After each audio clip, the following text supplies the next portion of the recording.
Los terroristas secretos. Los Estados Unidos se encuentran viviendo unos momentos peligrosos, posiblemente los más peligrosos de su historia. Una organización secreta ha estado trabajando desde adentro para destruir a América, su constitución y todo aquello que representa su fundamento como nación. Este libro presenta todos los detalles y muestra cuán lejos ha podido llegar esta organización terrorista en su proceso de destruir a América. Capítulo 1. El blanco, América. Los Estados Unidos tendrán que enfrentar muy pronto al enemigo más mortal que jamás hayan enfrentado. Este no solo se trata del ejército militar enemigo que usualmente ha tenido que enfrentar, sino de uno que posee la organización y la capacidad de llevar a cabo operaciones de espionajes masivos y clandestinos dentro de los Estados Unidos. Utiliza una fachada que es virtualmente perfecta para esconder sus operaciones. Dicho sea de paso, ahora mismo, este enemigo está trabajando secretamente para minar los principios que han hecho de esta nación la nación más grande del mundo. Este enemigo se ha infiltrado en los niveles y en los departamentos más altos del gobierno de los Estados Unidos y representa un peligro extremo para América.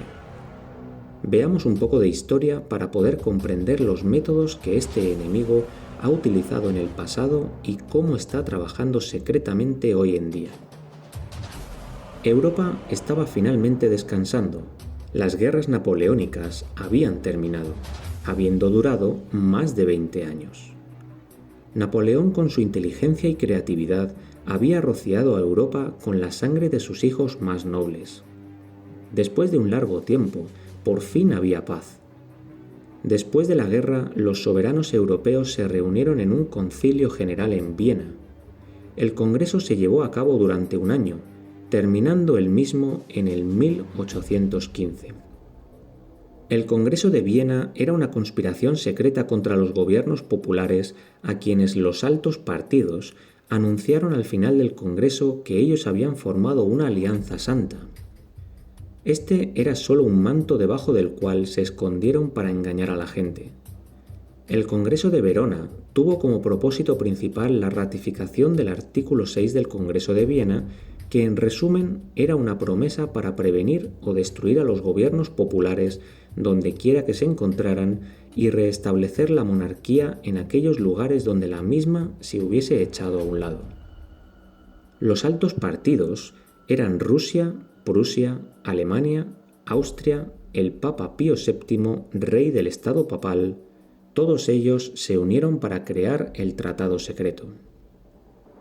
De acuerdo a McCarthy, autor del libro acerca de la verdad sobre el asesinato de Lincoln, el Congreso de Viena formó la Santa Alianza, cuya meta principal era la destrucción de todos los gobiernos populares. Los gobiernos populares son aquellos en los cuales el gobierno les permite a los ciudadanos disfrutar ciertos derechos inalienables.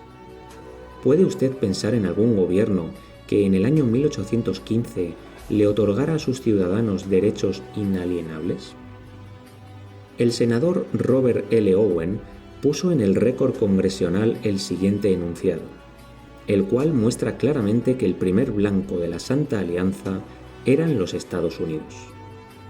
La Santa Alianza, habiendo destruido el gobierno popular de España y en Italia, había diseñado muy bien su plan para destruir el gobierno popular de las colonias americanas que había comenzado a revolucionar a Portugal y a Suramérica bajo el exitoso ejemplo y la influencia de los Estados Unidos.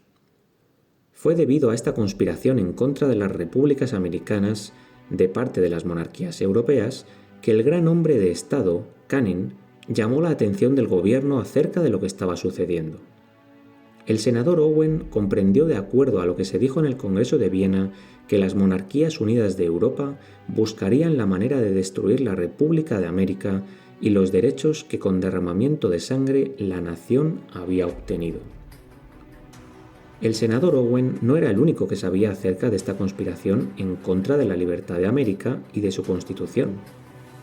En el 1894, R.W. Thompson, el secretario de la Marina americana, escribió lo siguiente: Los soberanos de la Santa Alianza han amasado un gran ejército y pronto entrarán en un juramento mediante el cual se dedicarán a evitar cualquier levantamiento que ocurra por parte de la gente que favorezca un gobierno libre, y el Papa Pío VII designará a los jesuitas para estos fines. Los mismos apoyados por el poder papal trabajarán hacia ese fin. Él sabía cuán fielmente ellos cumplirían su misión, por lo que les aconsejó en su decreto de restauración a observar estrictamente sus consejos y recomendaciones, ya que Ignacio de Loyola, fundador de los jesuitas, había hecho de la absolución la base de la sociedad.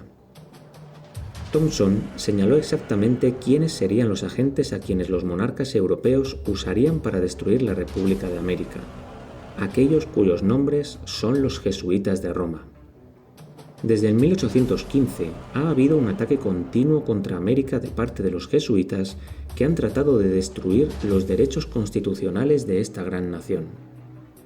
El famoso inventor de la clave Morse, Samuel B. Morse, también escribió acerca de este complot siniestro en contra de los Estados Unidos. El autor se toma la encomienda de señalar que existe una conspiración en plena acción en contra de las libertades de la República, bajo la dirección del príncipe Willy de Austria, el cual, reconociendo su incapacidad de poder vencer a esta nación grande y libre por medio de la fuerza y de las armas, intenta lograr sus propósitos por medio de un ejército de jesuitas. El arreglo que se lleva a cabo para lograrlo sorprendería a que abra el libro con la misma incredulidad que nosotros lo hicimos.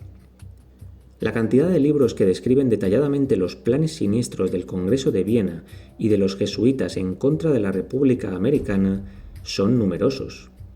Que esta conspiración ha venido ocurriendo desde 1815 es un hecho histórico.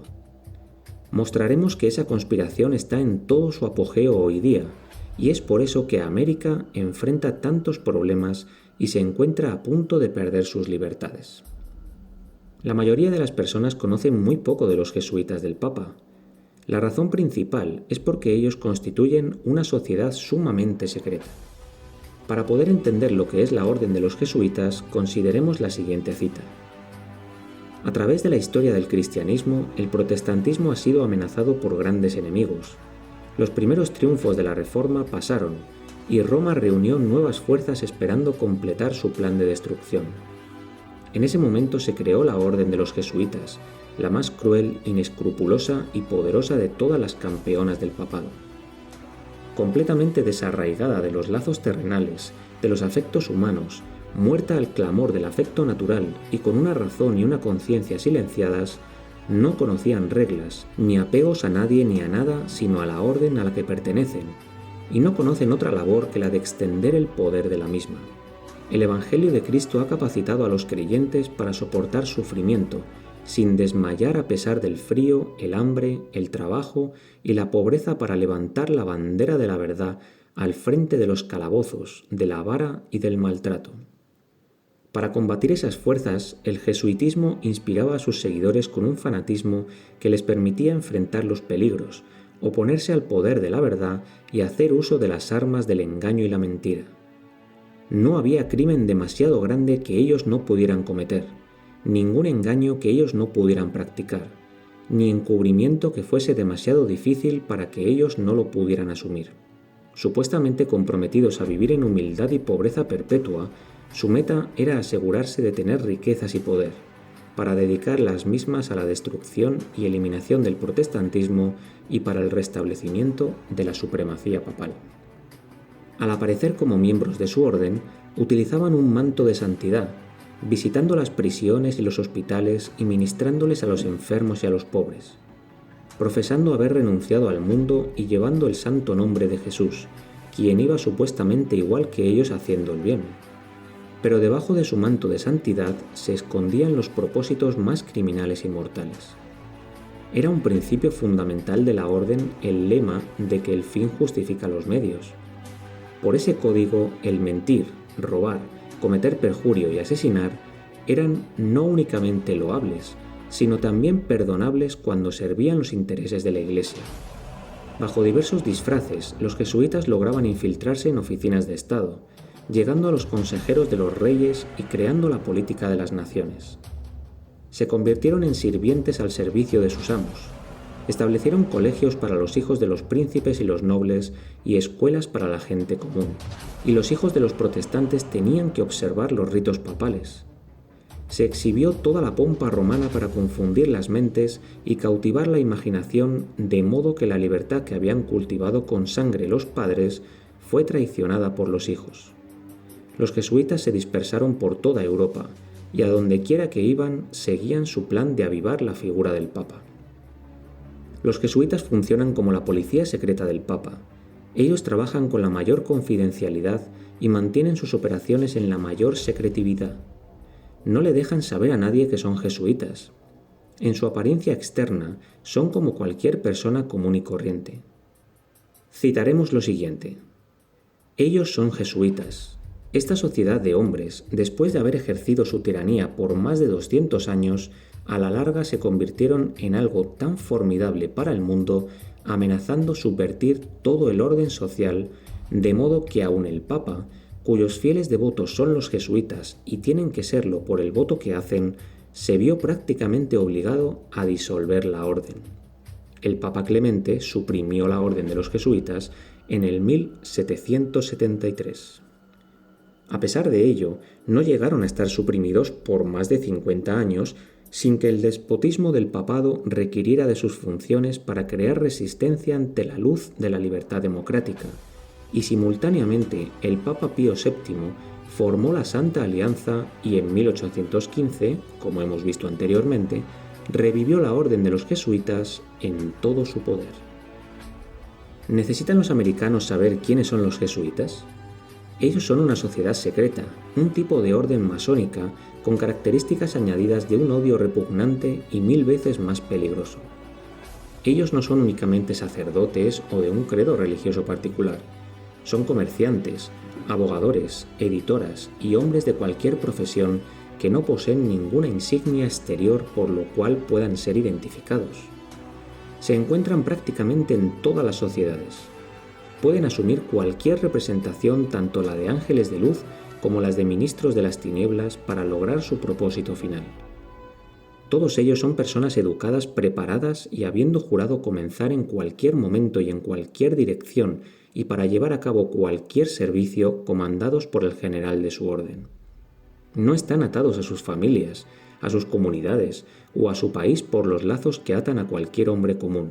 Están comprados de por vida a la causa del pontífice romano. Ignacio de Loyola fundó la Orden de los Jesuitas en 1540. Su posición en la Iglesia Católica Romana fue solidificada por el Concilio de Trento, que se llevó a cabo desde 1546 al 1563.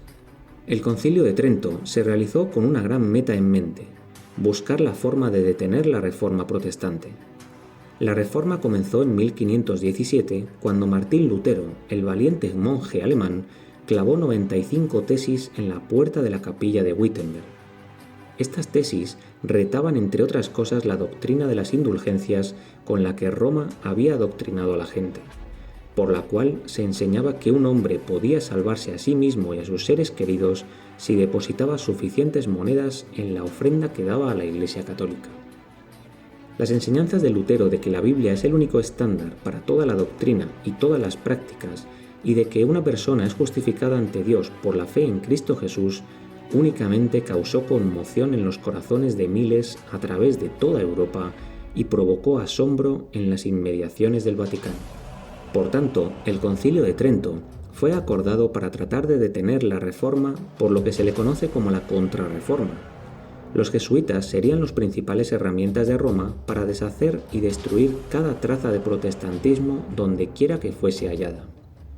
Los documentos más grandes de América, la Declaración de Independencia y la Constitución, están llenos de declaraciones protestantes que resultan ser absolutamente intolerables para los jesuitas de Roma.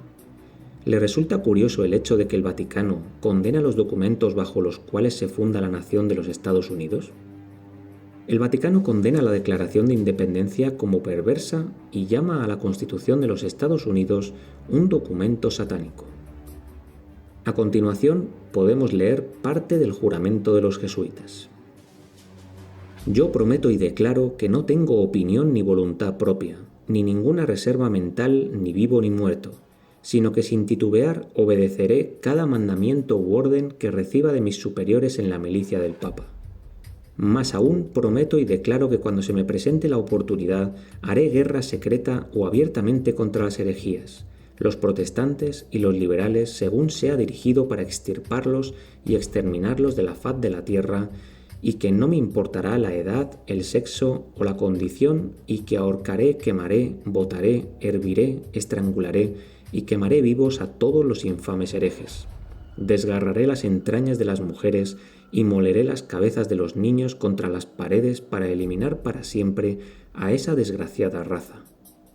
Y cuando no pueda hacerlo abiertamente, utilizaré la copa con el veneno, la cuerda estranguladora, la bala sin consideración alguna del honor, del rango o de la autoridad que posea la persona o personas, cualesquiera que sea su condición de la vida, ya sea pública o privada, tal y como sea dirigido por algún agente del Papa o por algún superior de la Hermandad de la Santa Fe, la Sociedad de Jesús.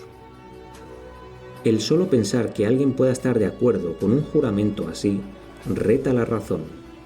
Nunca podría imaginarse que existiese un juramento tan abominable como el anteriormente citado. La palabra hereje se refiere a cualquier persona que no esté de acuerdo con lo que diga el Papa. En una carta de John Adams al presidente Thomas Jefferson acerca de los jesuitas leemos lo siguiente: «Tendremos nosotros una cantidad increíble de ellos aquí alrededor de nosotros, con tantos disfraces que únicamente el rey de los gitanos pueda ponerse. Se visten de pintores, de publicadores, de escritores y hasta de maestros. Si ha habido alguna vez un grupo de hombres que merezca condenación eterna, tanto en la tierra como en el cielo, esa es la sociedad de los jesuitas de Loyola». Napoleón Bonaparte hizo la siguiente declaración: «Los jesuitas son una organización militar, no una orden religiosa. Su jefe es un general del ejército y no un simple sacerdote o un abad de un monasterio.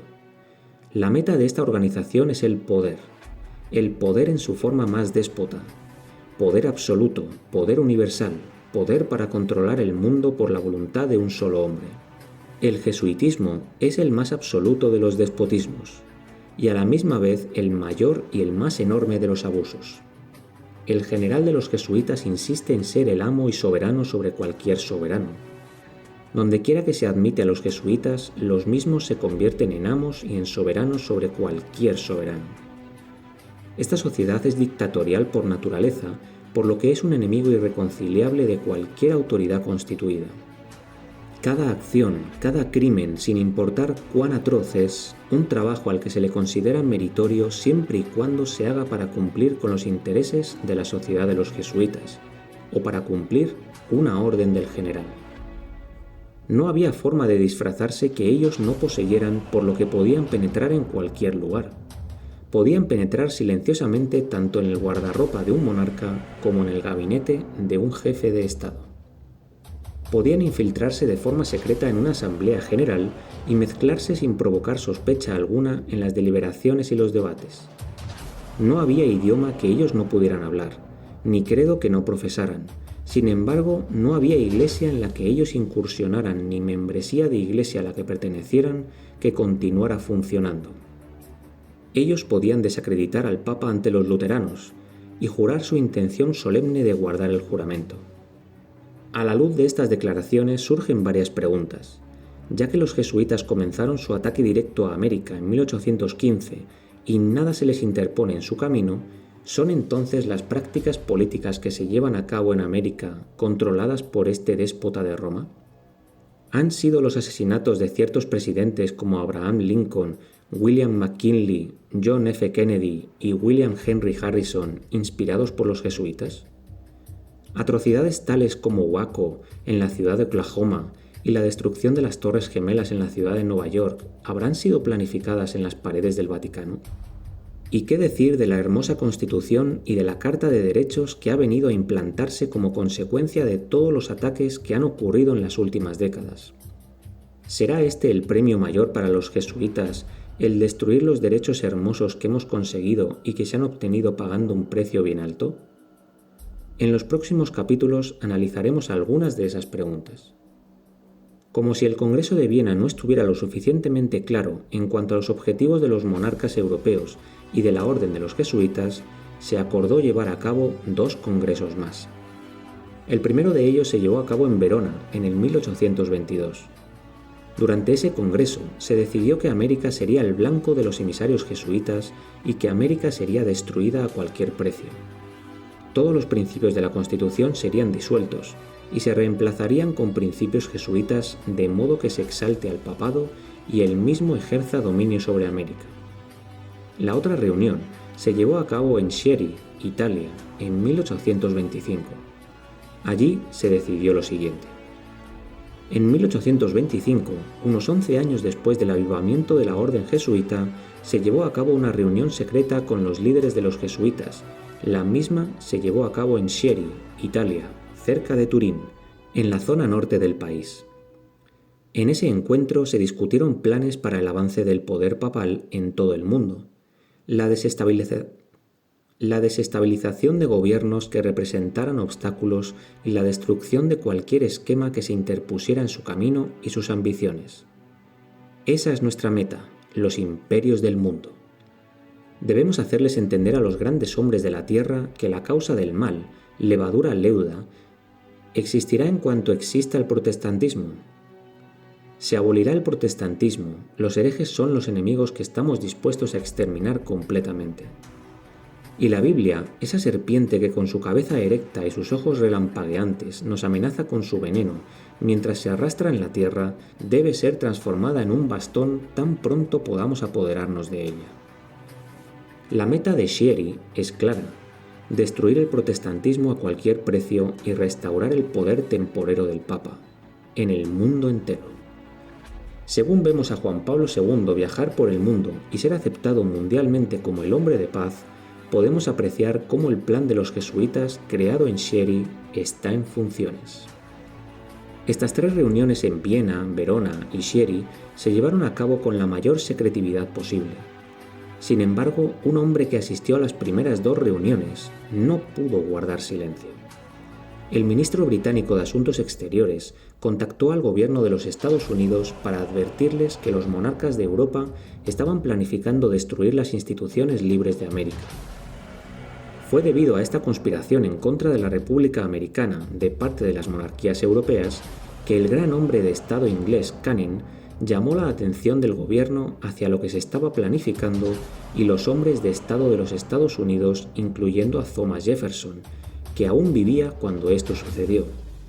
Tomó parte activa en que se llevara a cabo la declaración del presidente Monroe en su mensaje anual al Congreso de los Estados Unidos en cuanto a que los mismos Estados Unidos consideraban la conspiración como un acto de hostilidad al gobierno del país, un acto poco amistoso, si esa coalición o cualquier poder europeo tratase de establecer en el continente cualquier control sobre cualquier república americana o de adquirir cualquier derecho territorial. Esta es la llamada doctrina Monroe. La amenaza del Tratado Secreto de Verona de suprimir el gobierno popular en las repúblicas americanas es la base de la doctrina de Monroe. Este tratado secreto expone claramente el conflicto entre el gobierno monárquico y el gobierno popular, el gobierno de la minoría contra el de la mayoría. La doctrina Monroe fue la respuesta de América al Congreso de Viena y de Verona. América consideraba un acto de guerra si cualquier nación europea buscaba expansión territorial en el hemisferio occidental. Los jesuitas han sido capaces de infiltrarse y de atacar secretamente a América para tratar de lograr precisamente lo que la doctrina Monroe trataba de evitar. Han podido lograrlo porque lo han hecho secretamente y bajo la fachada de ser una iglesia. En una carta al presidente Monroe, Thomas Jefferson le hizo las siguientes observaciones. La pregunta que me presentas en las cartas que me has enviado es la más profunda que me han hecho después de la relacionada con la independencia. Ella nos hizo una nación y ha marcado el ritmo y la dirección en la que navegaremos a través del océano del tiempo a medida que el mismo se abre ante nosotros. Y nunca podríamos navegarlo en condiciones más apropiadas. Nuestra primera y más fundamental regla debe ser el no envolvernos en los asuntos de Europa. La segunda debe ser nunca utilizar a Europa como intermediaria en los asuntos de este lado del Atlántico. América, Norte y Sur tienen unos intereses completamente diferentes de los de Europa, intereses que le son particulares. Por tanto, debe tener un sistema propio, separado y completamente aparte del sistema europeo. Aunque los europeos traten de convertirse en el hogar del despotismo, nuestra tarea debe ser hacer de nuestro hemisferio un hemisferio de libertad. Nosotros debemos declarar nuestra protesta en contra de las violaciones atroces en contra de los derechos de las naciones, por la interferencia de cualquiera de los asuntos internos de la otra, intervención que comenzó con Bonaparte y que hoy día continúa de parte de aquellos que llevan a cabo alianzas ilegales llamándose a sí mismos santos. Nos opondremos por todos los medios a la intervención forzosa de cualquier otro poder. Lo anteriormente propuesto envuelve un proceso de concienciación a largo plazo y unos efectos tan decisivos para nuestro destino futuro como para provocar en mí el interés que me induce a tomar el riesgo de afrontar diversas opiniones, lo cual solo probará mi interés de contribuir con todo mi esfuerzo en todo aquello que sea útil a nuestra patria. Jefferson vio todo esto como una gran crisis en la historia de América porque los astutos y dispuestos jesuitas habían sido destinados a tener a América como blanco de destrucción. La doctrina Monroe retó cualquier avance que Europa pudiera hacer en contra de América. Sin embargo, Monroe no entendía realmente que los ingeniosos jesuitas no harían uso de las armas inicialmente para obtener sus objetivos. Ellos utilizarían el engaño de una forma secreta. Apelarían a las necesidades básicas del hombre, plantarían sus hombres en posiciones de riqueza y poder y harían uso de su influencia para obtener el gran premio, la subversión y la destrucción de cada principio protestante que se hubiese incluido en la Constitución de los Estados Unidos.